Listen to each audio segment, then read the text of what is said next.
Bonjour. Bonjour, bienvenue à cette conférence qui s'intitule « La liberté et la vie philosophique ». Alors aujourd'hui, nous allons examiner le concept de liberté. Qu'est-ce que la liberté? Et nous allons proposer la thèse suivante, c'est que la liberté, son chemin, c'est la vie philosophique. Enfin, c'est un des chemins. Bref, ça va être la proposition d'un chemin de liberté, d'une certaine façon. Le plan aujourd'hui pour arriver à ça, ça va se faire de la façon qui suit. Pour commencer, on va examiner certaines distinctions essentielles qu'il y a dans le concept de liberté. Deux, en l'occurrence. Suite à quoi, je vais présenter ma conception de la liberté. Puis on va revenir finalement à la notion de liberté plus générale. Okay? C'est un petit peu comme ça qu'on va procéder.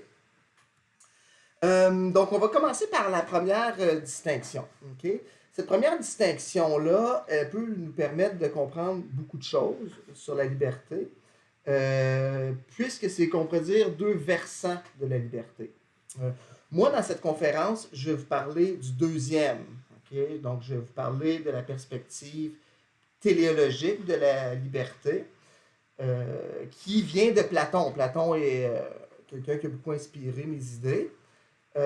Mais les deux auteurs qui vont le plus m'inspirer pour élaborer cette éthique-là téléologique, c'est Paul Ricoeur et Martin Heidegger, qui sont deux philosophes contemporains, donc 20e siècle, fin du 20e siècle, essentiellement au 20e siècle, les deux du 20e siècle surtout. Donc, qui vont m'aider à définir ça. Mais avant de vous présenter cette éthique-là téléologique, je veux vous parler de la première distinction, au fond, d'un autre type d'éthique, c'est-à-dire l'éthique déontologique. L'éthique déontologique vient de Kant, et le concept de liberté dans l'éthique déontologique diffère de celui qu'on retrouve dans l'éthique téléologique, entre autres parce qu'elle s'interroge surtout, cette éthique-là, sur le rapport entre la liberté et la loi morale, puis éventuellement aussi les droits humains, etc. Elle vient de Kant, elle s'intéresse à notre devoir. Et d'une certaine façon, dans cette perspective-là de la liberté, la liberté, elle est également partagée par tout le monde. Elle est reconnue par principe et elle est une capacité essentielle de l'être humain. Donc, d'une certaine façon, voici à peu près ce que dit, comment on considère la liberté. C'est, dans l'éthique déontologique, c'est le fondement de la liberté même de l'éthique. Donc, ça signifie qu'il faut s'interroger dans cette éthique-là sur les conditions de possibilité de la liberté. À quelles conditions la liberté est-elle possible? Puis, elle doit, pour être possible, s'accorder avec certaines lois morales qui visent à respecter la liberté. Donc, par exemple, le respect de la dignité, le respect de la liberté de l'être humain, la justice, c'est des normes extrêmement importantes. C'est une éthique minimale, d'une certaine façon, dans la mesure où cette éthique-là ne nous dit pas grand-chose sur notre propre liberté. Ça veut dire que quelqu'un pourrait respecter l'éthique déontologique et ne pas connaître sa liberté.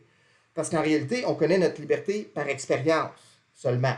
Mais la liberté ne serait pas possible sans des gens comme lui, au fond, qui respecteraient des lois universelles. Et ces lois universelles-là, elles s'appliquent à tout le monde.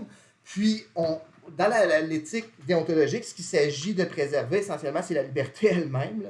Le fait que la liberté puisse être, ça suppose par exemple que les gens ne se tuent pas entre eux, ne se volent pas, qu'ils disent la vérité. Bref, qu'ils respectent une norme universalisable. Et ça, l'enjeu de cette éthique-là, c'est vraiment le droit, sa traduction dans le droit. Okay? Comme dans quelles conditions est-ce qu'on doit préserver la liberté? C'est dans une condition politique, sociale et politique. Maintenant, l'éthique téléologique, elle vise véritablement à faire connaître à la personne sa liberté. Ce qui fait que quelqu'un, par exemple, pourrait vivre dans un système de droit, puis entouré de gens qui respectent l'éthique déontologique, et lui-même pourrait respecter l'éthique déontologique, mais dans le fond, il ne connaîtrait pas sa propre liberté. Parce que la liberté telle que comprise dans cette éthique-là, elle est surtout comprise comme capacité, mais elle fait abstraction des grands buts. Donc, qu'est-ce qu'on fait de notre liberté, par exemple? On est libre pour faire quoi exactement? Et c'est là que l'éthique téléologique entre en ligne de compte, parce qu'elle s'intéresse beaucoup plus à la décision concrète, donc à la liberté concrète, OK? Et donc, elle va s'associer avec des valeurs plutôt qu'avec des normes, comme par exemple l'authenticité, le bonheur, l'estime de soi. Et ce qui va être essentiel pour que cette liberté soit, c'est moins l'état de droit que la traduction dans une existence de certaines valeurs. Okay? Et donc, cette éthique-là, c'est celle qu'on va examiner aujourd'hui. On peut commencer par donner une sorte de définition aussi de la liberté, telle qu'on va l'examiner aujourd'hui. Parce qu'on n'a pas encore défini, là, on a parlé des perspectives, de deux perspectives, mais la liberté, on pourrait la définir comme une capacité. Donc, on a vu que la liberté, c'est toujours d'abord et avant tout une capacité, mais l'éthique téléologique, elle, va s'intéresser là, au deuxième typico, c'est-à-dire à sa réalisation concrète. Okay? Donc, la liberté, c'est une capacité, c'est celle qu'a l'être humain.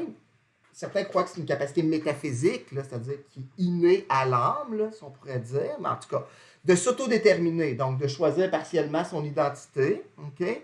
De décider, de faire des choix dans la vie, puis de changer quelque chose à sa vie, finalement, à sa propre vie, puis aussi possiblement dans la société, dans la culture, dans la politique où il évolue, mais pour commencer dans sa propre vie, c'est-à-dire que je veux dire, ça commence un peu par là, mais l'exercice de la liberté peut aussi, bien sûr, être dans la vie sociale et doit être dans la vie sociale, puis même, je dirais, moi, dans la vie créative, parce que c'est l'imaginaire aussi qui crée. Donc, libérer l'imagination, ça va être extrêmement intéressant et important d'examiner ça un peu plus tard.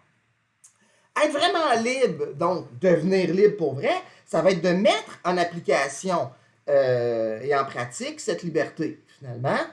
Et ça va un peu coïncider avec le fait d'apprendre à bien choisir, donc un peu à être sage d'une certaine façon, mais aussi à être maître de soi, à se gouverner soi-même. Et moi, je vais développer aujourd'hui une politique de l'âme où l'art principal, c'est de se gouverner soi-même. OK? On a parlé d'une première distinction tout à l'heure à l'intérieur du concept d'éthique, qui était la distinction entre la téléologie et la déontologie, leur approche, une qui regardait au fond plus la liberté comme une capacité formelle donnée à tout le monde par principe, et l'autre qui voyait la liberté comme un projet à réaliser. Lorsqu'on regarde la liberté en tant que projet à réaliser, il y a une autre distinction qui peut apparaître, qui serait à peu près celle qui distinguerait la liberté intérieure de la liberté dite extérieure. Cette idée de liberté intérieure et extérieure, elle est qualifiée comme intérieure et extérieure. On pourrait vraiment questionner ce choix-là, mais je vais quand même l'utiliser dans la mesure où la liberté extérieure nous parlerait plutôt de l'action de notre volonté dans le monde réel, tandis que la liberté intérieure, elle, serait tournée vers quelque chose qui se passe d'abord, on pourrait dire, dans la relation de soi avec soi. Okay? Et donc, quelle est-elle, cette liberté intérieure? C'est un ensemble de dispositions. Donc, j'appelle ça des dispositions affectives, là, mais on pourrait dire des passions, mais c'est une disposition affective. Je vous donne des exemples. Acceptation, détachement, sérénité. C'est des dispositions affectives dont on va parler aujourd'hui. Et ces dispositions-là sont comme l'assise spirituelle de la liberté. C'est-à-dire que cette liberté-là ne peut pas apparaître dans l'être humain sans certaines de ces dispositions-là, sinon toutes. Okay? Je vous donne une définition de la liberté intérieure qui est largement inspirée, disons, de la philosophie d'Heidegger. C'est moi qui la formule, mais disons que je reprends beaucoup de ses idées, disons. Pour lui, la liberté serait la disponibilité au mystère et au silence, je vous la lis parce que c'est quelque chose, qui ouvre l'existence à sa vérité et au jaillissement de l'être. Donc, okay, on va l'analyser ensemble. La disponibilité, la liberté dite intérieure, c'est d'abord une disponibilité. Comme on dit, mettons, la chaise est disponible ou elle est libre. Ou es-tu disponible ce soir? Oui, je suis libre. Mais c'est un peu la disponibilité, dans ce sens-là, de la liberté, être disponible aux choses. Mais à quoi? Au mystère qu'on interroge dans la réflexion.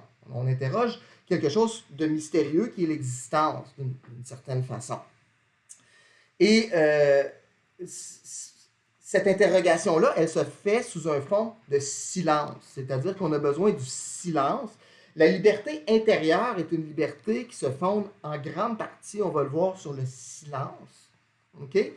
Et si on suit encore Heidegger, cette disponibilité-là permet aussi ce qu'on pourrait dire, que lui pourrait appeler un jaillissement de l'être, un avènement de l'être, où il y a quelque chose qui arrive en lumière, okay? Qui est le phénomène aussi de la créativité. La liberté dans la créativité, d'une certaine façon, est aussi liée à la liberté intérieure. Okay? Maintenant, cette liberté, elle implique un recueillement, puis elle nous mène à la sérénité, puis à la capacité de laisser être les choses. On va beaucoup développer cette idée-là aujourd'hui. Donc, c'est peut-être un peu dense, là, cette définition-là, mais c'est une définition très proche de ça qu'on va définir comme liberté dite intérieure. Mais comme je vous dis, bon. Maintenant, selon Heidegger, toujours, la liberté intérieure, elle permet la résolution, c'est-à-dire qu'elle nous permet de prendre des résolutions. Quand on trouve cette liberté-là, ben, on peut vraiment choisir, puis être résolu dans la vie, savoir, disons, où est-ce qu'on s'en va, où est-ce qu'on est, puis où est-ce qu'on s'en va, puis avoir le courage, ça nous donne le courage aussi de le faire. C'est pour ça que c'est un peu la base de la liberté. Maintenant, il y a un jeu de récursivité entre les deux, la liberté, je dirais, intérieure et extérieure, là.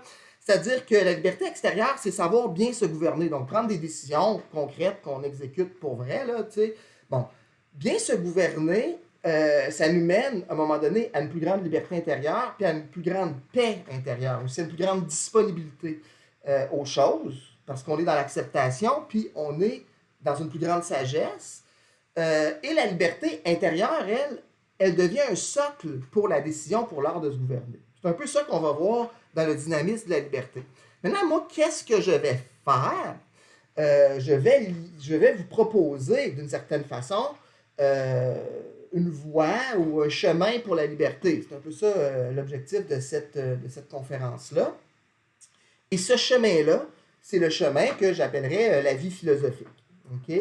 La vie philosophique, j'en ai parlé un petit peu, mais c'est essentiellement d'utiliser la méthode de la philosophie dans notre propre existence, donc dans notre propre vie.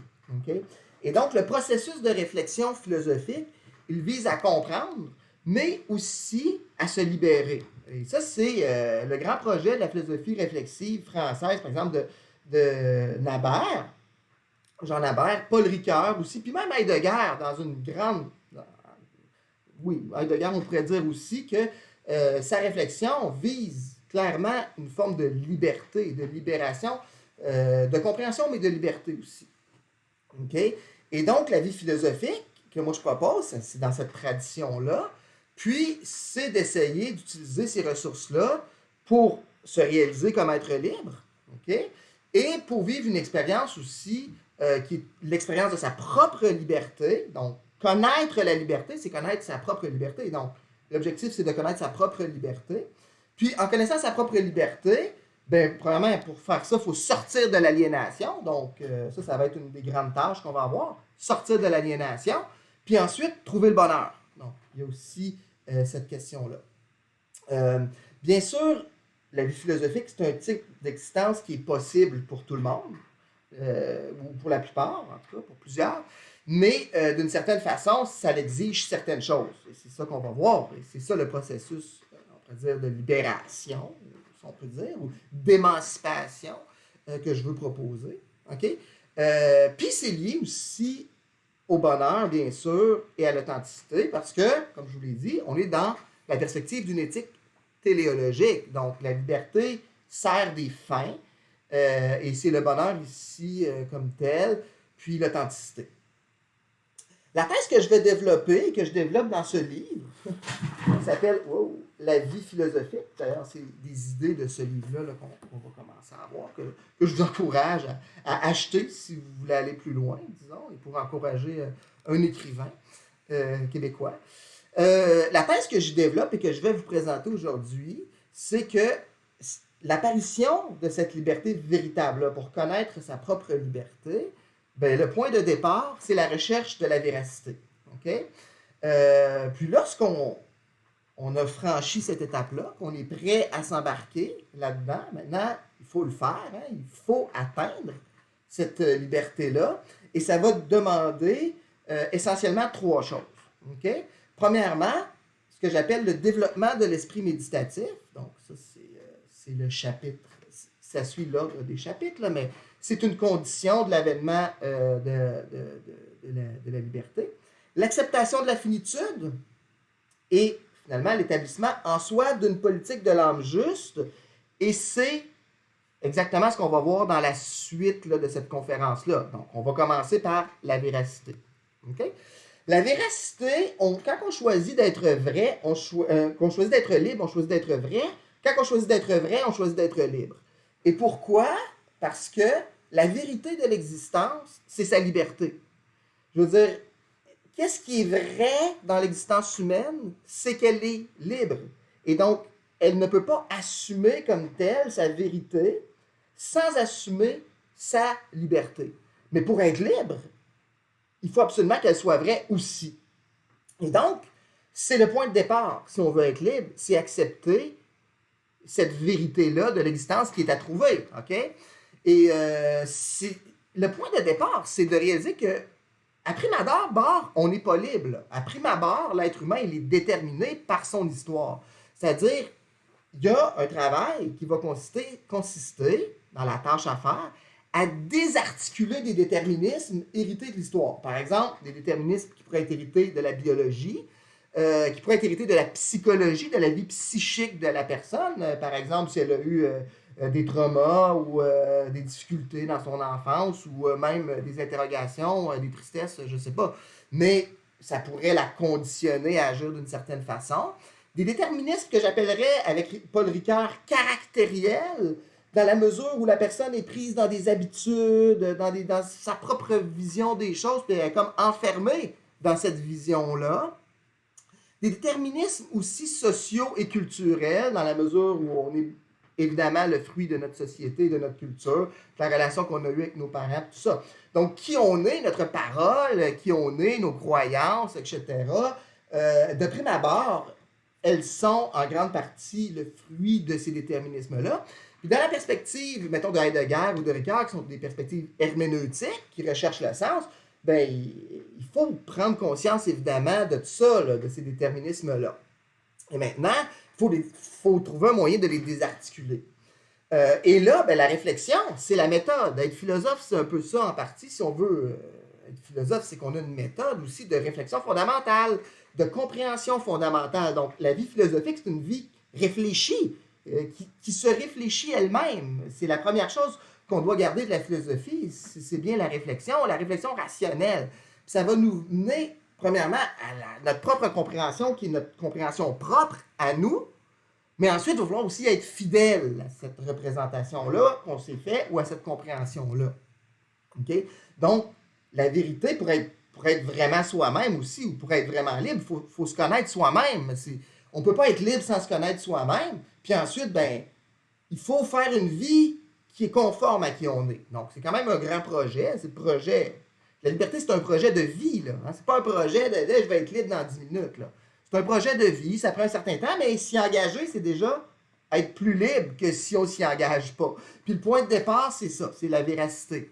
Bon, pour arriver à faire ça, se connaître soi-même, s'engager, être fidèle, avoir assez confiance pour s'engager dans un projet dans lequel on sait qu'on se reconnaît et qu'on espère connaître notre liberté à travers ce projet-là, ben ça va prendre trois choses. Point de départ. Si on n'a pas ça, il ne vaut pas la peine de se lancer même dans l'aventure de la liberté et de la vie philosophique. Mais la première chose, c'est du recueillement. Être capable de se recueillir, c'est-à-dire de retourner sur soi. Le recueillement, c'est le contraire du divertissement. Donc, mettons, on pourrait se donner un ordre de mesure. Si on prenait juste la moitié du temps qu'on prend à se divertir, à se recueillir, ça serait déjà très bien. C'est-à-dire prendre une couple d'heures, peut-être par jour, hein, pour, au lieu de se divertir, de se tourner vers l'extérieur, dans la quête de sens, de se tourner vers soi-même et d'y établir une ouverture. Donc, le temps du recueillement, c'est nécessaire. Si on n'est pas prêt à se donner du temps de recueillement, je crois que la liberté ne peut pas s'accomplir, se réaliser. Deuxièmement, ça prend du courage. Parce que, en même temps, à un moment donné, c'est beau se connaître soi-même, mais il faut être soi-même. on peut avoir des choses à changer. Puis on va voir aussi qu'on a besoin de courage pour affronter notre finitude, puis avoir le courage de nos convictions, puis des fois aussi s'opposer à des éléments de soi-même qui sont bas, puis qui sont moins élevés, disons. OK? Fait que ça prend du courage. Et troisième chose que ça prend absolument, et là, je vais faire un peu d'Heidegger là-dessus, mais c'est de l'amour, encore que, bon, c'est de l'amour du vrai, du beau, du bien et du juste. Et bon, de ce côté-là, je me pose plus du côté de Paul Ricoeur, mais de Platon, évidemment, puis de Aristote aussi, là. C'est-à-dire que le bien, le beau, c'est ce qui est aimable en soi. Le vrai, le bien, le beau, ça va permettre une certaine forme de transcendance. Et rendu à un certain point, là, quand on a progressé sur la voie de la liberté, ben, il faut apprendre à bien se gouverner soi-même, à être autonome, n'est-ce pas? Et ben là, ça veut dire quoi? Ça veut dire traduire certaines valeurs dans l'existence. Puis si on ne reconnaît pas le vrai, le beau, le bien, le juste, je ne sais pas quel genre de valeurs on va traduire dans l'existence, mais on risque de s'égarer, disons. OK? Donc, pour poursuivre la liberté, je crois qu'on a besoin d'un certain amour de ce qui est aimable, disons, et ça aussi, je vais un peu le développer plus loin. Ça, c'est le point de départ. Maintenant, on entre dans le processus. Quoi faire plus concrètement? Une fois qu'on est prêt à partir, ben là, on a dit que ça prenait du recueillement. On va préciser notre pensée ici. Pourquoi ça prend du recueillement et qu'est-ce qu'on entend par le recueillement? On s'est dit, comme si on veut partir et être libre, il faut qu'on se donne des temps de recueillement. Pas mal même. Puis souvent, puis avec une certaine constance. Ben, première des choses, pour que le recueillement puisse se produire, il faut qu'on ait développé ce qu'on appelle, ou ce que moi j'appelle l'esprit méditatif. Je me fonde encore ici largement sur Heidegger. Heidegger, et là je vous recommanderais à tout le monde de lire le petit texte Sérénité de Heidegger, parce que c'est un texte facile et on peut entrer par Heidegger par ce texte-là, disons, le texte Sérénité de Heidegger. Il va distinguer deux types de pensée, la pensée qui médite et la pensée qui calcule. Et il va dire que notre époque, c'est une époque où la pensée qui calcule domine largement la pensée qui médite et même est en train de prendre toute la place. Okay? Et cette pensée qui médite-là, si on la perd complètement, eh bien, on va perdre notre humanité, notre essence. Et Heidegger en voit beaucoup de signes, disons, par exemple, dans l'apparition de l'ère de la technique, où on est cerné toujours par des appareils techniques et qu'on est toujours en train de faire des plans, de pensée, etc. Et on n'est pas dans une disposition qui serait l'ouverture, la concentration, l'attention, la vigilance, le fait d'être là. Dasein, bon, ceux qui connaissent Heidegger, le Dasein, c'est l'être là. Être là, déjà, là. Il n'est plus dans sa pensée qui médite, là. Il est dans sa pensée qui calcule, il est dans des projets, des plans, tout ça calcule, puis il est dans la volonté qui veut dominer la Terre. Et c'est urgent de retourner à la pensée qui médite, selon Heidegger, parce que sinon, on est entré déjà dans l'ère, selon lui, non seulement de la technique, mais de l'usure de la Terre. Et ça, il disait ça dans les années quand même 50, 60. L'usure de la Terre, c'est parce qu'on entre en relation avec la nature uniquement par nos calculs et pas par la pensée comme telle méditante. Heidegger, donc, va proposer de retourner à l'ouverture en soi. Bon. Si on veut développer notre esprit méditatif, c'est ça qu'il faut faire. Il faut retourner à l'ouverture en soi. Et Heidegger va même dire que c'est là que réside la liberté, tout simplement. C'est-à-dire que la liberté, elle est dans cette ouverture-là qu'on peut générer en soi. Et cette ouverture-là, elle est disponibilité. Donc, disponibilité à ce qui apparaît, puis disponibilité à soi-même. Et elle est aussi écoute. C'est de créer en soi, on pourrait dire, ou de créer dans notre conscience l'ouvert, ce qui est ouvert. Okay? Et ça va mener à plusieurs choses, mais en particulier à la sérénité, qui est l'élément central de la liberté intérieure, là.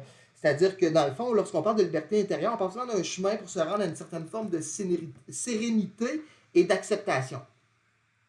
Le premier versant de l'esprit méditatif, on pourrait dire qu'est-ce qu'il va nous procurer, qu'est-ce qu'il va développer. Il va développer, dans 2 cas, la conscience, soit dit en pensant.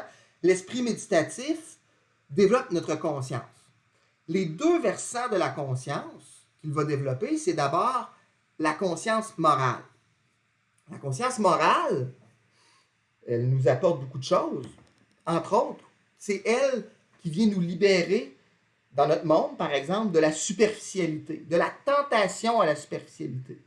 Parce que l'absence de liberté pour Heidegger part de la tentation à la superficialité, puis le fait, des fois, de se laisser aller à la superficialité et de se laisser aller aussi au déterminisme de la parole, c'est-à-dire de ne pas finalement faire ce retour sur soi qui nous permet de personnaliser qui on est. Puis si on veut personnaliser qui on est, c'est-à-dire sortir, on pourrait dire, du on-dit, c'est qu'une forme d'anonymat personnel jusqu'à un certain point, il faut retourner au silence de notre conscience morale. Cette conscience-là, elle nous appelle tout simplement dans le silence, pour commencer, dans le silence aussi qu'elle fait porter sur les éléments les moins nobles et les plus insignifiants de notre identité, jusqu'à un certain point. Le monde de l'apparence en grande partie. Et elle nous mène à notre propre liberté. Donc, et ça va nous mener à l'authenticité. Ricoeur, il rajoute quelque chose à ça, et moi je vais être de son côté. Je crois que la conscience morale, oui, elle nous appelle vraiment à l'authenticité puis à la liberté, mais elle nous appelle aussi au bien. Et c'est en nous appelant au bien qu'on aime, là, parce qu'on cherche la véracité, elle nous appelle aussi à nous-mêmes, d'une certaine façon, à nous découvrir nous-mêmes. Ricoeur, il va dire, à nous engager dans la vie bonne, avec et pour autrui, dans des institutions justes. Ça, c'est sa visée éthique, là. C'est ça le bien. Notre conscience morale nous appellerait là, dans le fond. Qui est comment être libre aussi. Viser la vie bonne, chercher la vie bonne, avec et pour autrui, dans des institutions justes. OK? Mais pour répondre à cet appel-là, il faut l'avoir entendu. Et donc, il faut que ça provienne de nous-mêmes et non pas de la pure extériorité des déterminismes. La deuxième chose que l'esprit méditatif, le deuxième versant, de la conscience que l'esprit méditatif va développer, c'est la conscience lucide cette fois-ci. Non pas la conscience morale, mais la conscience lucide. C'est les 2 versants de la conscience chez l'être humain. La conscience lucide, elle va permettre essentiellement de désarticuler plusieurs déterminismes. C'est quelque chose... La conscience lucide, c'est de la vigilance et ça se cultive jour après jour et heure après heure. Hein? C'est-à-dire que, bon, la lucidité, c'est pas acquis une fois pour toutes, là, disons. Il faut exercer notre conscience pour comprendre, mettons, ce qu'on vit. Est-ce qu'on vit de la colère? Qu'est-ce qu'on fait? Bon, pourquoi on réagit comme ça? Qu'est-ce qu'on a dit? Pourquoi on a dit ça? Etc. C'est vraiment se comprendre soi-même, se comprendre aussi ce qu'il y a à l'extérieur de soi. Mais l'objectif de cette conscience-là, c'est de se libérer des choses qui sont fausses et qui nous mènent aussi à des troubles inutiles. Là, je veux dire, donc, trouver une certaine forme de sérénité puis d'autarcie morale, c'est-à-dire d'être bien avec soi-même. C'est-à-dire par la lucidité, on apprend à laisser être les choses sur lesquelles on n'a pas de pouvoir, sur lesquelles on n'a pas à vouloir dominer. Et comme on veut dominer tout aujourd'hui, parce qu'on est dans la pensée qui calcule, la pensée qui calcule, son objectif, c'est de tout dominer, de tout contrôler. Et on va voir que la liberté, c'est beaucoup d'apprendre à laisser être. Et c'est ça qu'on voit présentement dans l'esprit méditatif, d'une certaine façon. Parce que le silence de la conscience, il faut le laisser être. C'est lui qui vient nous parler. Hein? Puis, dans la lucidité, on laisse être ce sur quoi on ne doit pas contrôler. Et entre autres, il faut apprendre à ne pas contrôler les autres, donc à laisser être les libertés, la liberté des autres. Et ça, on revient à l'éthique, soit dit en passant, déontologique ici. Hein? C'est-à-dire que d'une certaine façon, la lucidité nous mène aussi à respecter la loi morale, jusqu'à un certain point, pour que la liberté puisse exister aussi dans le monde. Mais ça nous mène aussi à la sérénité, c'est-à-dire à la paix de l'âme, surtout quand on a désarticulé, ce qui nous maintenait vraiment dans des zones un peu plus troubles ou plus comme dans la douleur ou dans la souffrance parfois, ou bien dans des réactions irréfléchies, ou bien dans quelque chose finalement qui était comme une forme de servitude intérieure. Lorsqu'on a atteint la sérénité, ben on s'est libéré de beaucoup de choses. Là. On a une certaine forme de liberté qui est la liberté intérieure. Et donc, on a deux versants, deux aspects là, de la liberté qui viennent de trouver un peu leur assise, c'est-à-dire la résolution, le courage, la résolution dans le silence de la conscience morale, puis, d'une certaine façon, la capacité de laisser aller le dépassement de la finitude, l'acceptation de la finitude sur laquelle on va arriver, auquel on arrive, là, ben, ça vient aussi avec la sérénité, là, okay? Avec la capacité, comme on a développé notre capacité un petit peu à être serein. Heidegger rappelle aussi deux choses, c'est que cette ouverture-là, okay, cette ouverture-là qu'on crée et qui est disponibilité et écoute, ben, ça peut nous rendre, ben, ça nous ouvre à ce qu'il appelle le jaillissement de l'être, c'est-à-dire l'être qui se révèle à nous dans le temps, ou qui s'éclaire devant nous dans le temps. Et c'est le phénomène de la créativité, c'est-à-dire vivre sur la terre comme un poète, hein, c'est ce qui nous invite à faire, Heidegger, à être ouvert aux choses telles qu'elles sont et à les mettre en langage, dans la créativité. Donc, et d'une certaine façon, je vous avais dit jusqu'à quel point la créativité, tout à l'heure en entrée de jeu, là, que la créativité, c'est important dans la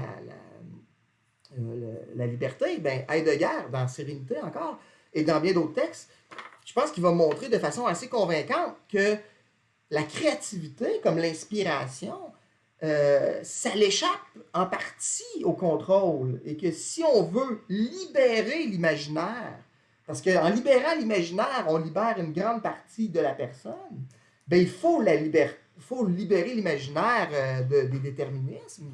Il faut ouvrir aussi à ce qui se présente à nous, par exemple, dans la nature et dans la culture. Okay? Donc, bon, c'est quelque chose d'assez intéressant. D'ailleurs, le texte, c'était à la gloire d'un artiste, là, ce texte-là, Sérénité, et d'un créateur. Okay? Bon. Maintenant, dernier point que avait vu Heidegger, mais là, donner le crédit à Heidegger, il y a tellement de gens qui ont vu ça avant, c'est que lorsque on développe notre esprit méditatif, okay? Donc ça, c'est quelque chose qu'on doit faire tout le temps. Là. C'est pas, bon, c'est une pratique de vie. La philosophie est une pratique de vie. Bon, ben, une fois de temps en temps, on retourne à notre conscience morale. Une fois de temps en temps, ben, ben, assez souvent, on essaie d'être lucide, toujours lucide. On travaille la lucidité. Eh bien, ça nous rend, on travaille notre ouverture, finalement. Okay? La liberté, c'est une ouverture d'abord et avant tout. C'est être disponible aux choses. Hein? D'abord et avant tout, c'est ça. Là. Et ça nous prépare ensuite à la vraie communication parce qu'on écoute, quoi. On est ouvert. Fait qu'on peut rencontrer l'autre. Puis on va voir que quand on se réalise dans notre liberté, la relation à l'autre est essentielle. L'amitié, la culture et tout ça.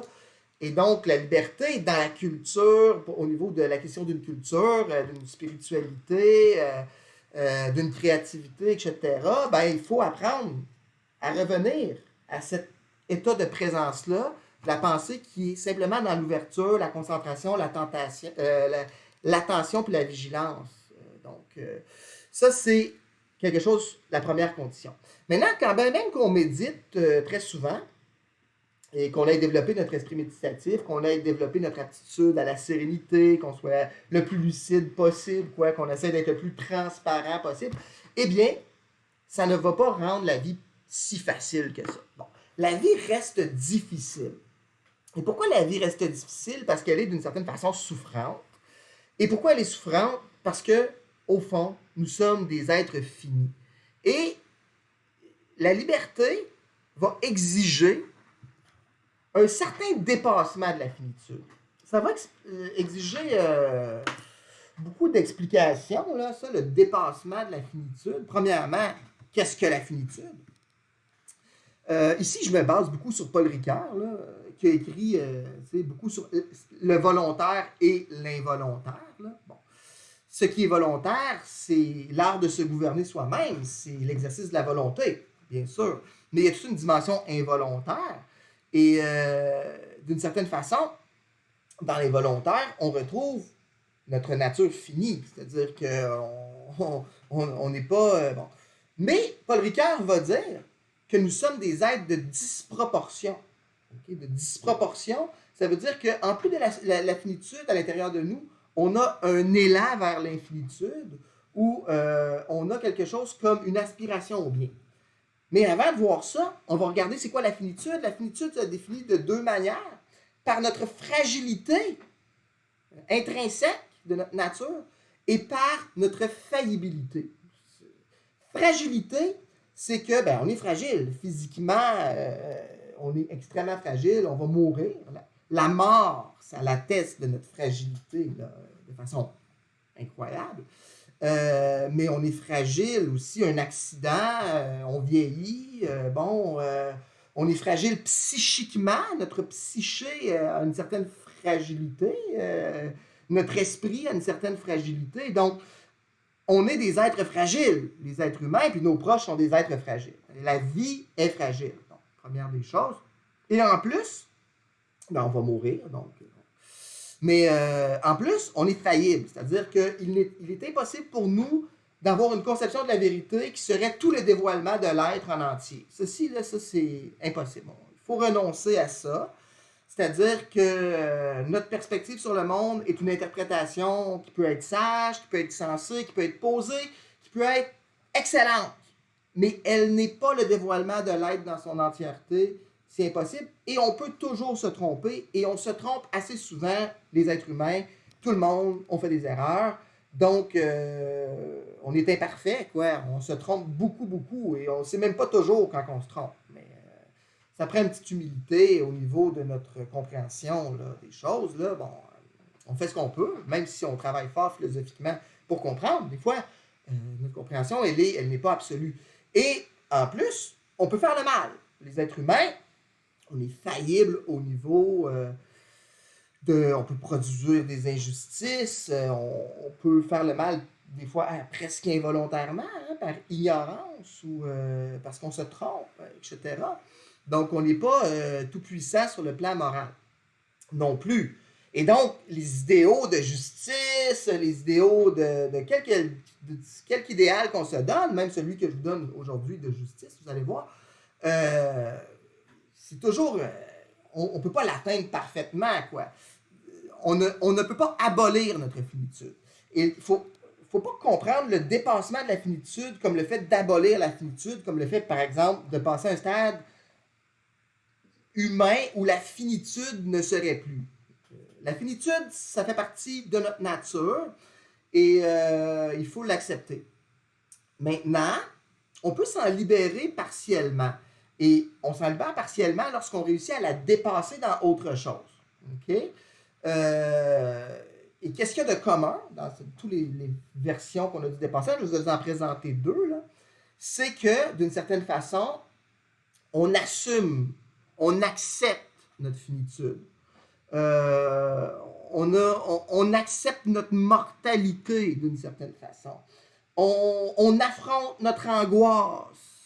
On fait un processus pour comprendre notre peur. On se libère de la culpabilité. D'une certaine façon, on dépasse, d'une certaine façon, la finitude, mais d'une autre, on y reste ancré. Ouais, c'est ça. Donc, la première version de ce dépassement, c'est celle de Heidegger, qui est extrêmement intéressante. Et elle se fait avec un passage très important pour la personne qui veut être libre concrètement. C'est lorsque le Dasein, l'existence, l'être là, devient libre pour la mort. Et ça va supposer, selon Heidegger, le passage par l'angoisse. Affronter l'angoisse originale, affronter le silence aussi de la conscience morale, dont on a parlé tout à l'heure, là, mais affronter aussi la mortalité et la mort. Okay? Et ça, C'est l'accepter, cette mort-là. Et quand Heidegger dit que nous sommes mortels, il ne parle pas de la mort à la fin de la vie. Il parle du fait que nous avons besoin de faire la paix, de sortir du cycle de la vengeance qu'on a envers la temporalité des êtres humains. C'est-à-dire en vouloir ou avoir du ressentiment face au fait qu'il y a du il y a eu, du il y a et du il y aura. Donc, une sorte de pacification avec la temporalité qui va nous donner la résolution d'être vrai. Okay? Mais pour ça, il faut avoir affronté une sorte d'angoisse qui va ramener l'être humain devant sa propre liberté et qui va aussi le sortir des fois de l'aliénation où il s'est pris. Parce que des fois, on peut se prendre dans la vie, vu notre finitude, là, on est souvent aliéné. Pour Heidegger, le point de départ, c'est l'absence de liberté, un peu comme je l'ai dit au début, c'est l'absence de liberté réalisée, mais c'est aussi souvent l'aliénation, donc, qui est deux concepts très proches. Cette idée de liberté envers la mort, elle est extrêmement intéressante, c'est-à-dire que elle nous fait prendre conscience qu'une vie juste dans la préoccupation, qu'une vie qui n'est pas dans la vérité de l'existence, de sa propre existence, qui ne connaît pas sa propre liberté, est une vie peut-être qu'on devrait changer, quoi. Changer les choses par rapport à ça.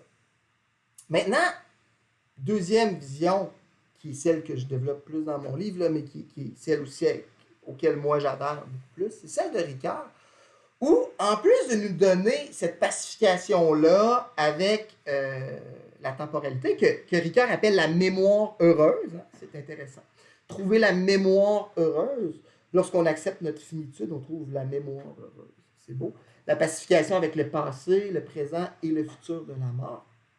On va aussi trouver, lorsqu'on approfondit notre angoisse, un fond de bonté, d'une certaine façon, puis une confiance. Une confiance qui est comme l'affirmation originale. C'est un concept ça, qui vient de Nabert.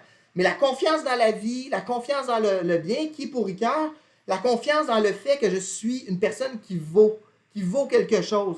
Et pour me le prouver à moi-même, et pour l'être, et pour l'incarner, je vais vraiment répondre à l'appel du bien. Okay?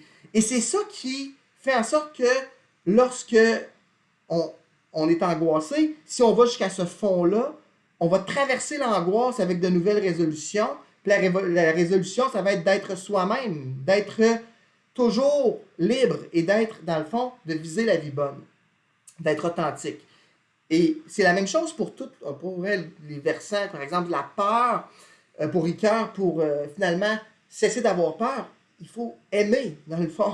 Si les êtres humains trouvaient tous l'amour, ils auraient moins peur, disons, ou enfin, peut-être plus peur. La mortalité, aussi, pour dépasser notre mortalité, il faut chercher le bien, il faut que notre vie incarne le bien. Et on dépasse une certaine forme de finitude comme ça. Puis finalement, ben, dans le conflit aussi, on est amené à dépasser notre finitude, mais cette fois-ci, c'est la réalisation de notre faillibilité. C'est-à-dire que on est dans la lutte des libertés, dans le conflit, et on se rend compte que notre liberté, elle a des limites. Et là, ben, c'est important de revenir à l'éthique déontologique lorsqu'on est dans un conflit, parce que pour dépasser, je veux dire, le conflit, la finitude pourrait amener les êtres humains à régler leur conflit par la violence. Et vous savez très bien que les êtres humains font ça souvent. Mais s'ils veulent vraiment dépasser leur finitude à ce niveau-là, il faut qu'ils essaient de s'entendre, de comprendre le point de vue de l'autre, puis de respecter la loi morale dans la résolution des différends, en respectant des principes. Okay? Le dépassement de la finitude, bref, il se fait dans l'acquisition d'une nouvelle liberté, et c'est par lui que va devenir possible, en réalité, une véritable sérénité. C'est-à-dire que si on n'accepte pas notre finitude, on ne peut pas être serein. Et on a vu que la sérénité, bon, elle se développe avec l'esprit méditatif, mais elle va se stabiliser avec ce fait d'accepter notre finitude, de la reconnaître et d'être dans un mouvement existentielle de dépassement de cette finitude à travers la recherche d'une éthique personnelle. Par exemple, dans la culpabilité, une éthique personnelle aussi. Maintenant, il nous reste une dernière condition de la liberté à aborder. La liberté, jusqu'ici, on l'a... Moi, là, j'ai le soleil, là. OK. Je suis dans le soleil. Alors, dans l'art de se gouverner soi-même, donc, troisième condition pour progresser, quand on est vraiment libre, on acquiert un art. Bon. Là, on va parler de ça en tant qu'art, c'est-à-dire technique, d'une certaine façon. On ramène un peu la technique à la liberté, mais on doit savoir que la liberté n'est pas purement technique. L'existence même de la liberté, sa condition d'existence réelle de la liberté, ben, il faut apprendre à laisser être, donc à abandonner le contrôle, la domination sur certaines choses. Mais il faut quand même aussi se gouverner soi-même. Et comment est-ce qu'on va se gouverner soi-même? Comment est-ce qu'on va prendre des décisions? Bien, à travers un art réflexif que la philosophie amène. Donc, la philosophie va nous avoir permis, dans la vie philosophique, de choisir la véracité, ensuite de développer notre esprit méditatif. La vie philosophique, c'est la pratique même de cet esprit-là, de le garder vivant. Et finalement, d'accepter notre finitude. Donc, ça suppose que là, maintenant, il faut accepter qu'on dialogue. Nous ne sommes pas des êtres absolus, nous sommes des êtres finis. Et finalement, à partir de ça, on va pouvoir apprendre à se gouverner soi-même correctement par une réflexion fondamentale. Bien se gouverner, c'est se gouverner avec justice. Ça, c'est ce que Platon avait dit, et je reprends cette thèse-là. Donc, moi, je me base sur Platon pour faire ma politique de l'âme. Platon, qui est le premier à avoir fait une politique de l'âme, avec sa tripartition de l'âme, qui est quelque chose de très important. Je vais la rappeler un petit peu, mais je vais amener Platon ailleurs, je vais le moderniser, je vais faire une autre politique de l'âme. Il y a des choses quand même sur lesquelles je m'entends avec Platon, tout sur la base, n'est-ce pas? Donc, premièrement, la justice, c'est la réalisation de la liberté. Une liberté pleinement réalisée se réalise dans la justice de l'âme ou dans le sens de la justice, dans l'acquisition du sens de la justice et sa mise en pratique.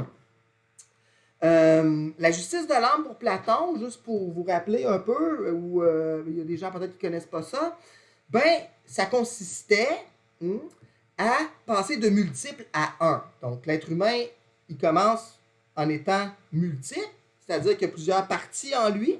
Entre autres, il y a la raison, qui est la tête, la partie rationnelle, la volonté, qui est l'élément irascible ou aristocratique, colérique, le guerrier intérieur.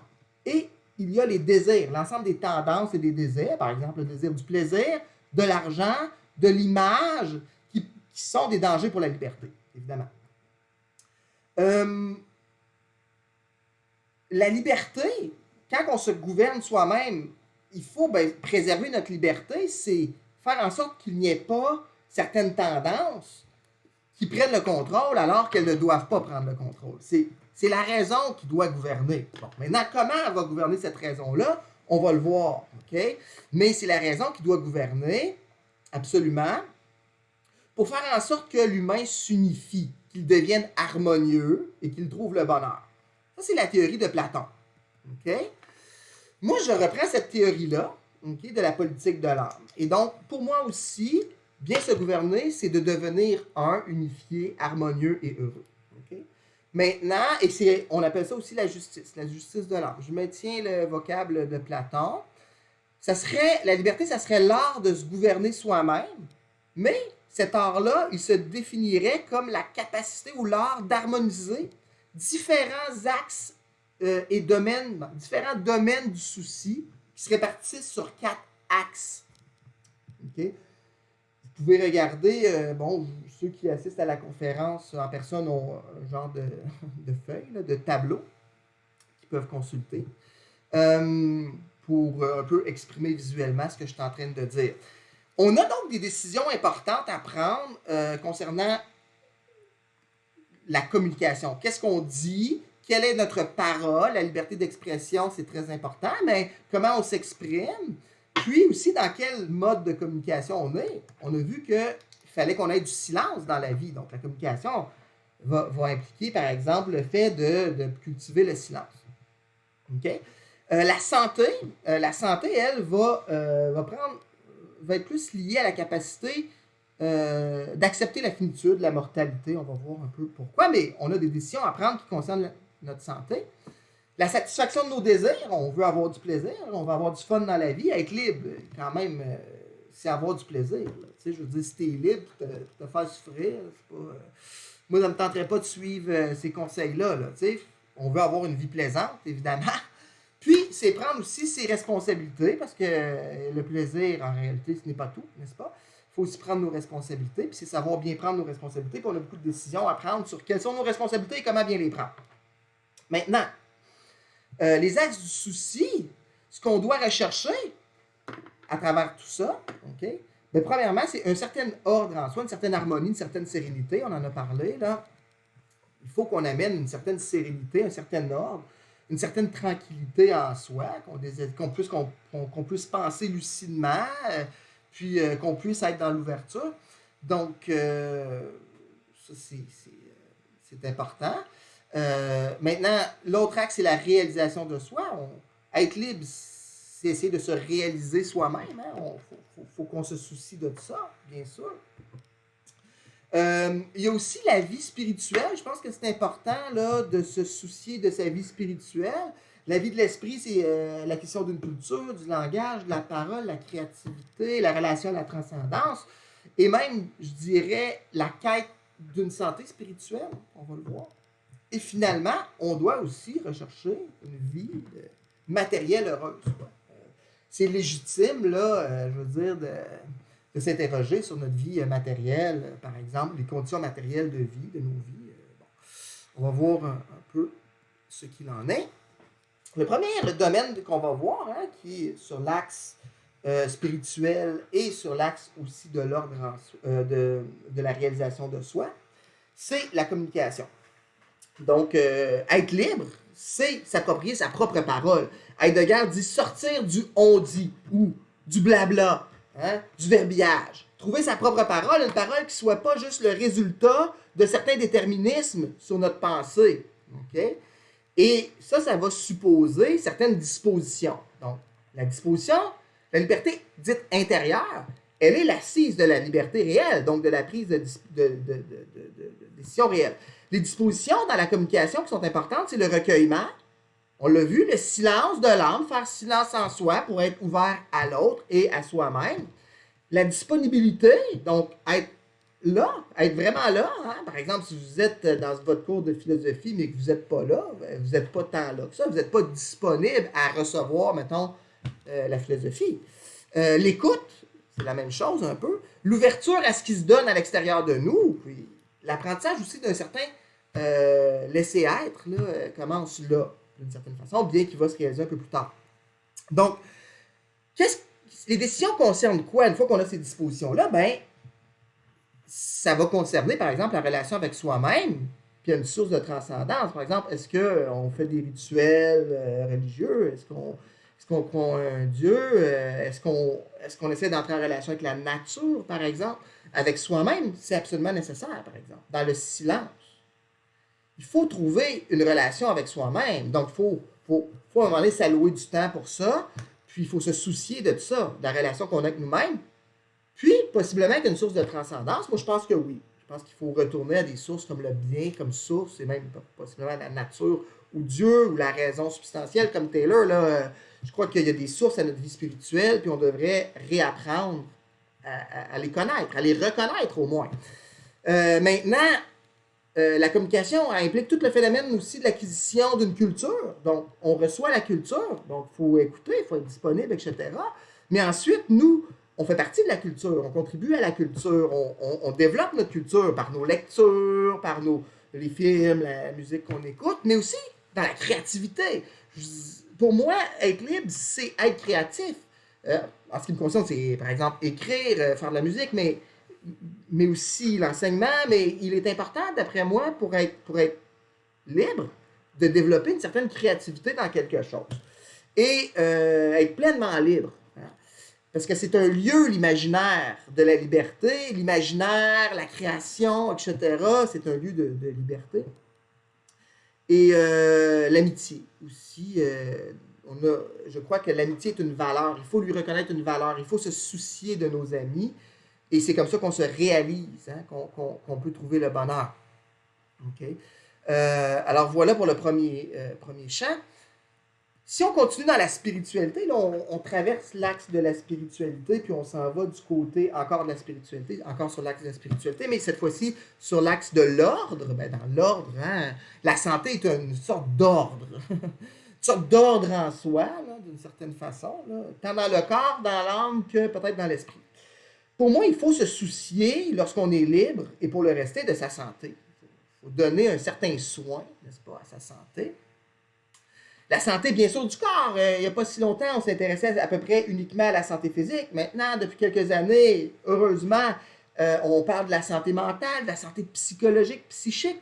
On ne parle pas encore suffisamment de la pensée, de la santé spirituelle, qui pour moi est la santé peut-être la plus importante à développer dans le cadre d'une pratique de vie libre. Okay?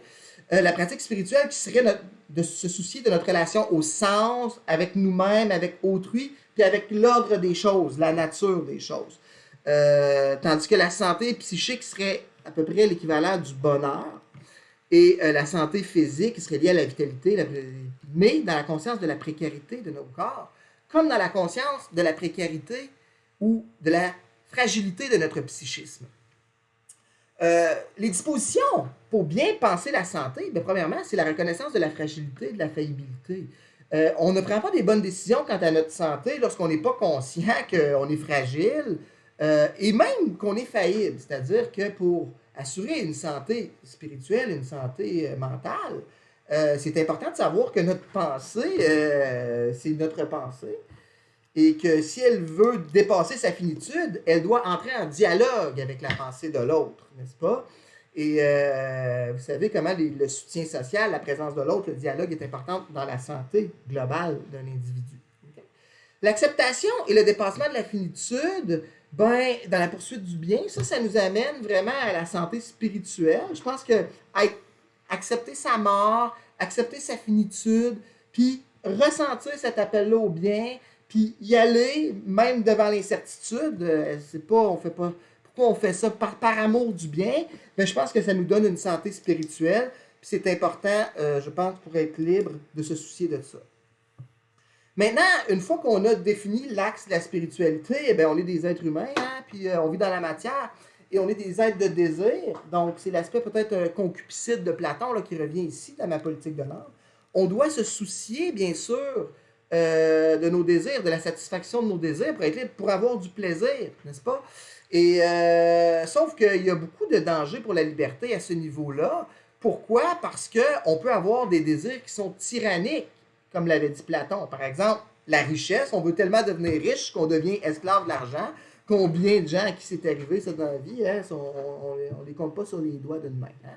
Bon, maintenant, il y a ça, mais il y a ça aussi pour l'apparence. Combien de gens sont complètement dépendants et esclaves de l'opinion des autres?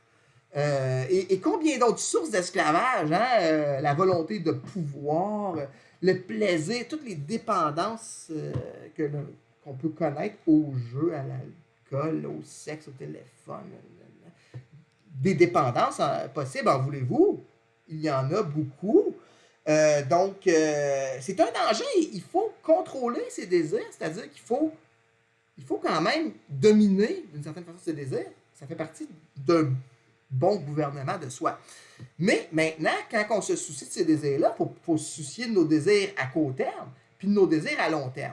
Comment bien se gouverner par rapport à nos désirs? C'est en les harmonisant.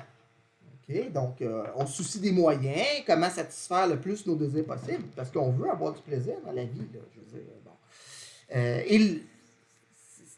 Et on va réussir plus on les harmonise ensemble, plus ils sont globales, ces plaisirs-là, plus ils reconnaissent l'importance, par exemple, de la santé, même de la responsabilité sociale, etc., puis de la communication, de la culture, plus ils s'harmonisent autour du souci, là, si on peut dire, moins ils sont néfastes, les désirs, puis plus ils nous amènent de satisfaction.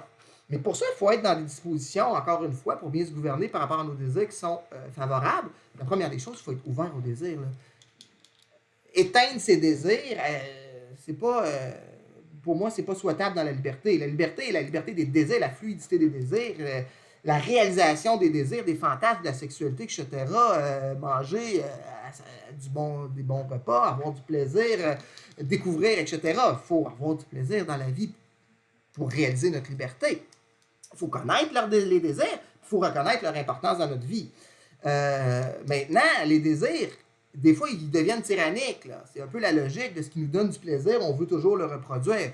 Donc, ça va nécessiter une âme aristocratique. L'apparition en soi d'un guerrier qui protège la liberté, qui protège l'ordre intérieur, qui protège l'harmonie de l'âme et l'unité de l'ensemble. Il y avait ça déjà chez Platon, c'est très important. Moi, je rajoute par rapport à Platon que d'une certaine façon, la bonne décision ici, elle se fonderait sur une disposition qu'on appelle l'autarcie morale, c'est-à-dire quelqu'un, dans le fond, qui a atteint une assez grande sérénité ou une assez grande paix pour, au fond, jouir de sa propre existence. Donc, ça veut pas dire, ce n'est pas une indépendance absolue des choses, mais c'est d'être déjà relativement satisfait, par exemple, avec notre santé qu'on a, avec comment on se réalise dans différentes sphères de notre vie, avec l'estime de soi qu'on a dans la société, etc., on n'a pas besoin de compenser dans la recherche excessive de plaisir. Parce qu'en réalité, la recherche excessive de plaisir est souvent une compensation d'un manque. Toujours la compensation d'un manque, mais quand on va dans l'excès, trop de jeux, c'est parce qu'il n'y a pas assez d'autres choses. Là. Donc, si on est plus équilibré, si on est déjà relativement heureux dans l'ensemble des sphères de notre vie, on risque moins de devenir esclave de tendances à l'intérieur de nous. Okay? Maintenant, dernier domaine de la liberté, la responsabilité sociale. Être libre, ce n'est pas être libre de toute responsabilité, là, loin de là. Être libre, c'est une responsabilité en soi, c'est-à-dire que c'est un travail sur soi, mais ça implique aussi une responsabilité sociale, parce qu'on est des êtres de société. Okay? On doit se soucier de nos responsabilités sociales. Sinon, on n'est pas sorti du bois, mes amis. Là. On ne peut pas, nous, présentement, les êtres humains, faire fi de nos responsabilités pour l'avenir. Okay? Parce que, quand même, disons, l'heure n'est pas aux réjouissances nécessairement. Première des choses dont il faut se soucier, c'est de l'éthique déontologique, c'est-à-dire du respect des principes de droit le plus possible dans le monde pour que la liberté reste possible sur Terre et que l'authenticité soit possible sur Terre. Et là, je suis redevable, bien sûr, à Hans Jonas. J'ai oublié de le mettre dans ma diapositive, mais c'est Hans Jonas, où on a une responsabilité pour l'avenir, une responsabilité prospective. Maintenant, quand on prend nos responsabilités, on peut, dans l'ordre des décisions, prendre trop de responsabilités, et là, on n'a plus le temps d'être disponible, on n'a plus le temps pour notre liberté intérieure, et finalement, on perd notre propre connaissance de la liberté.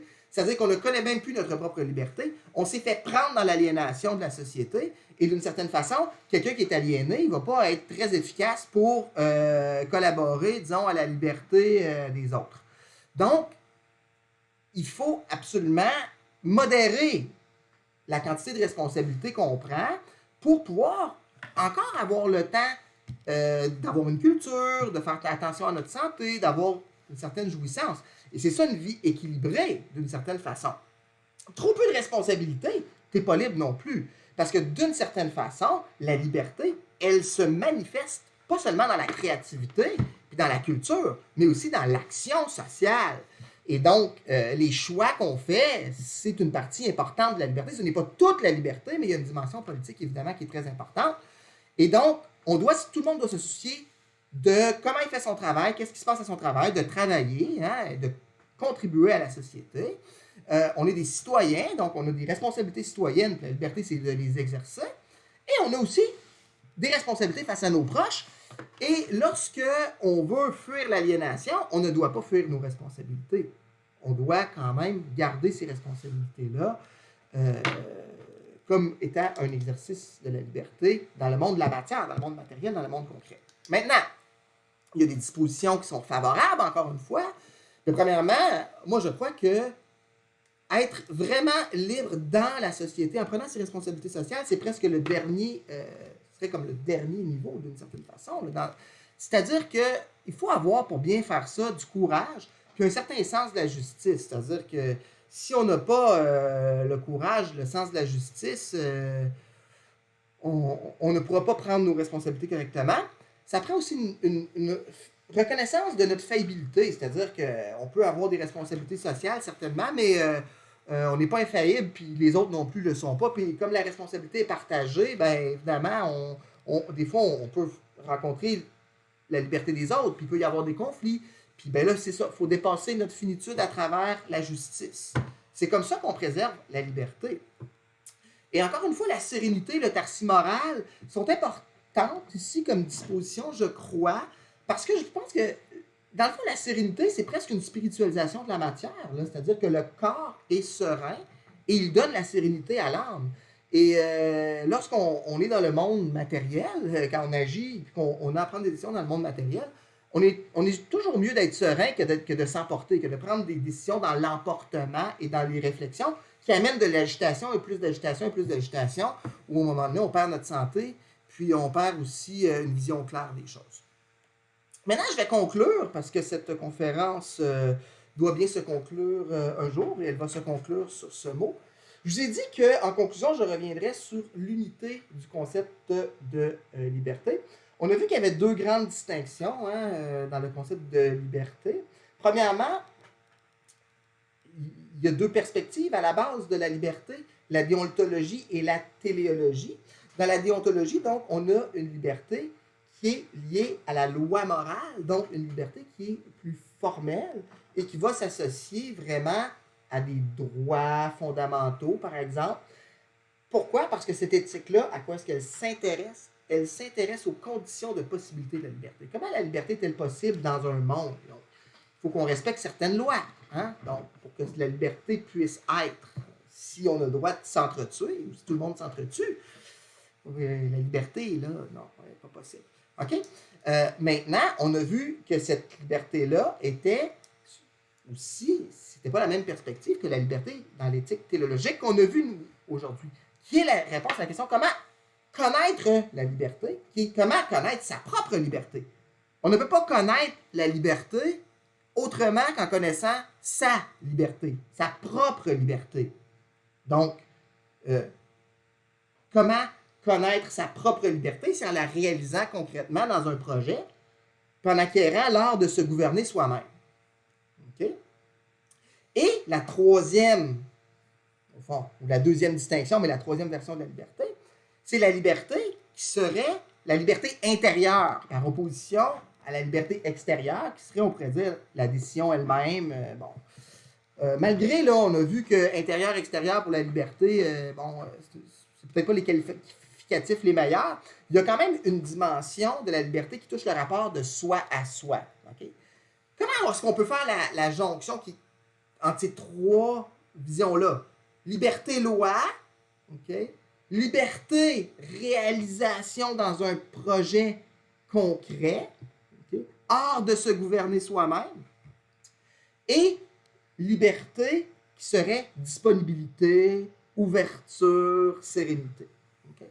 Premièrement, dans toutes les visions de la liberté, il y a une certaine idée d'humanité okay, qu'on retrouve et qui est une idée universelle. Dans la première distinction entre la téléologie et la déontologie, on a cette idée-là d'une humanité ayant la capacité de choisir, d'être libre, oui, et ayant aussi franchi le pas de la réflexion dans l'histoire de l'évolution, par exemple. C'est-à-dire, on a une espèce capable de réfléchir, de se donner sa propre loi, de s'autodéterminer, okay? Et, ultimement, de choisir une part de la réalité, okay? Par sa volonté, hein, d'établir par sa volonté une part de la réalité. Et on est donc dans l'universalisme. Et ça, c'est quelque chose d'important. Je pense que on insiste beaucoup dans notre monde sur ce qui nous sépare, hein, lorsqu'on parle des diverses identités. Mais la liberté, c'est ce qui nous unit comme humanité. Il ne faut pas l'oublier, ça, qu'on a quelque chose d'universel. Et l'être humain a une nature libre. Okay? Donc, dans les deux cas, la déontologie et la téléologie, on a une idée d'humanité, okay, qui est très importante, qui est universelle. Même si elle n'est pas exactement la même, elle est complémentaire. Okay? Par rapport à la liberté intérieure, ben, la liberté intérieure est une facette de la liberté concrète, n'est-ce pas? Est une facette de la liberté réalisée, tout simplement. Okay? Et elle aussi s'inscrit dans une nature humaine, la nature humaine qui est la finitude comme telle. Okay? Maintenant, si on va, deuxième typico, dans les deux cas, on va surtout parler de la déontologie et de la téléologie, parce que la liberté intérieure est une partie de la téléologie. On retrouve une harmonie entre le laisser-être et le devoir-être. Qu'est-ce que je veux dire par là? C'est que dans la déontologie, ce qui est en jeu, c'est la capacité qu'ont les êtres humains collectivement de laisser être les autres libertés. De laisser être la liberté et de rendre l'autre à sa propre liberté. C'est pas juste avec des droits, ultimement, qu'on devrait faire ça, mais aussi avec de l'éducation, n'est-ce pas? Mais on a cette idée-là que le devoir-être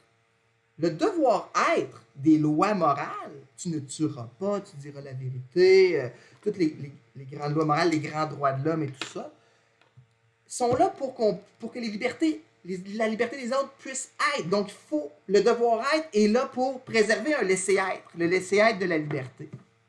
Okay? Et dans la liberté comme réalisation, dans la liberté réalisée de la téléologie, la liberté qui est un art de se gouverner, je répète, eh bien, le devoir-être, il est dans l'art lui-même, mais il se fonde sur la capacité de laisser être dans l'ouverture de la liberté intérieure. Voyez-vous, il y a cette disponibilité-là où on laisse être. Et on laisse être, là, ici, notre propre liberté. Ce n'est plus la liberté de l'autre qu'on laisse être, mais dans le recueillement, on laisse être notre propre liberté, notre propre créativité, notre propre impulsion. Et c'est comme ça qu'on peut connaître notre liberté. Okay? Connaître la liberté, c'est en la laissant être en soi pour commencer et en la réalisant dans un projet où on exerce l'art de se gouverner soi-même. Maintenant, il y a une dimension politique qui est là dans la liberté. Parce que l'art de se gouverner soi-même, c'est un peu politique. Premièrement, lorsqu'on parle des droits et des lois, okay, on laisse être les libertés, on l'a dit. Maintenant, lorsque on apprend à se gouverner soi-même, on laisse être l'être. Mais qu'est-ce qu'il y a de commun dans tout ça? C'est la valeur de justice. Okay? Il y a une valeur, la liberté, si on veut penser l'unité de son concept, on n'a pas le choix de faire référence à une autre valeur, au moins une, mais une qui est absolument essentielle, qui est la justice. La justice, c'est la justice des institutions, c'est la justice des sociétés, mais c'est aussi la justice de l'art. Donc, la reconnaissance de la valeur de chaque chose, le fait d'installer en soi une harmonie, et cette harmonie-là, bien, elle vient de cette capacité-là de se mettre en recueillement. Dans les étapes qu'on a proposées pour arriver à cette liberté en soi, parce que nous, on a parlé de la liberté au plan téléologique, premièrement, il faut faire le choix de la véracité. Et là, je résume et je conclus. Il faut faire le choix de la véracité, première des choses. Ça va demander du temps de recueillement, ça va demander du courage, il faut avoir un certain amour du beau, du vrai puis du bien. Une fois qu'on est prêt à se lancer dans l'aventure, qu'on dit oui, on le fait, il faut passer du temps pour développer notre esprit méditatif. Et ça nous aide à développer notre conscience. La conscience morale, qui nous appelle à vivre bien, puis la conscience lucide, qui nous amène à la sérénité. Okay? Le développement de l'esprit méditatif va nous permettre, ne va pas abolir notre finitude, ne va pas abolir non plus les difficultés de la vie, mais va peut-être nous permettre de les surmonter. Et, dans la deuxième étape qu'on a vue, lorsqu'on s'engage dans la liberté, c'est le dépassement de cette finitude-là. Et le dépassement de la finitude va nous permettre, lui, d'acquérir une certaine liberté envers la mort. C'est-à-dire, au fond, de faire la paix avec la temporalité, avec ne plus être dans le ressentiment par rapport à il y avait, il y a, il y aura. Et d'accepter que le temps s'écoule et que, au fond, l'être se révèle à nous dans le temps. Ça aussi, ça va devenir l'assise d'une véritable sérénité. C'est-à-dire que devant, cette acceptation-là donne une très grande sérénité et même nous apporte presque l'autarcie morale. Mais l'autarcie morale ne peut venir que lorsque nous acceptons l'appel du bien. C'est-à-dire que on accepte, dans le dépassement de notre finitude, de vivre une vie bonne avec et pour autrui dans des institutions, selon le vœu de Paul Ricard. On cherche le bien et la justice dans le monde, et là, on peut dépasser cette finitude-là. Comment est-ce qu'on fait ça? C'est en se gouvernant soi-même, tout en s'appuyant sur notre liberté intérieure. Sur ce, chers amis, je vous remercie. À la prochaine.